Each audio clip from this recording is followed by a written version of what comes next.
Mr President, Commissioner. Can I begin by offering my commiserations to my German colleagues and congratulations to my Spanish colleagues after last night's excellent match.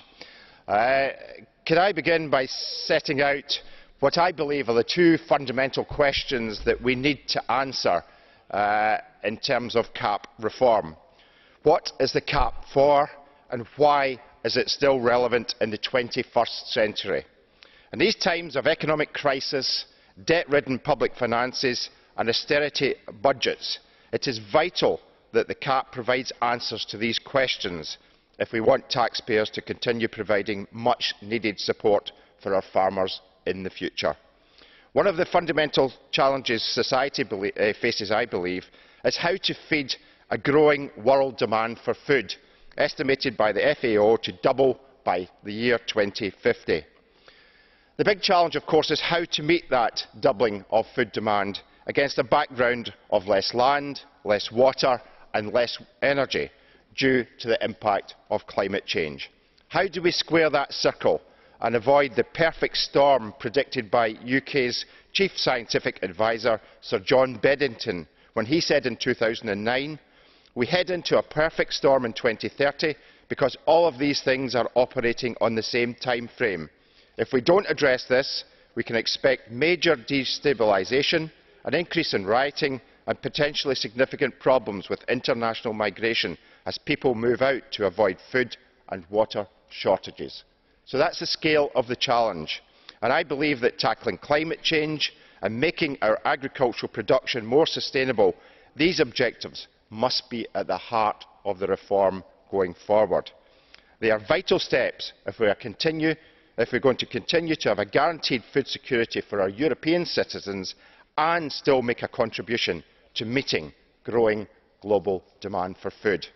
The reform should also encourage green growth through the development of small-scale renewables such as wind, biomass, biogas and second-generation biofuels.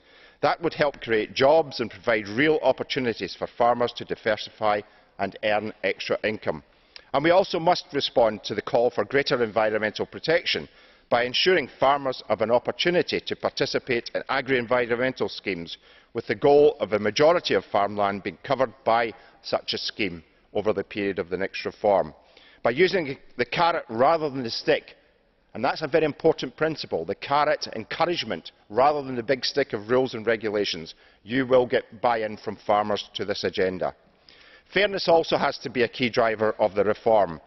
Fair to old member states as well as new member states in the distribution of direct payment envelopes across the EU.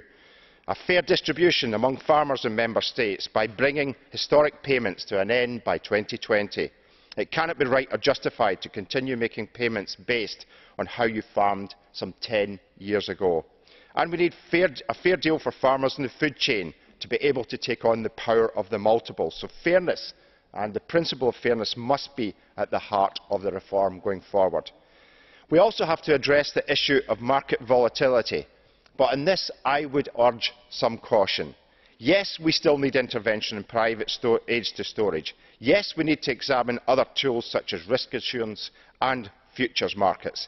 Yes, we need our special reserve budget line to fund action in terms of crisis. But we should reject any thought of a return to the wide-scale management of the markets we saw in the past.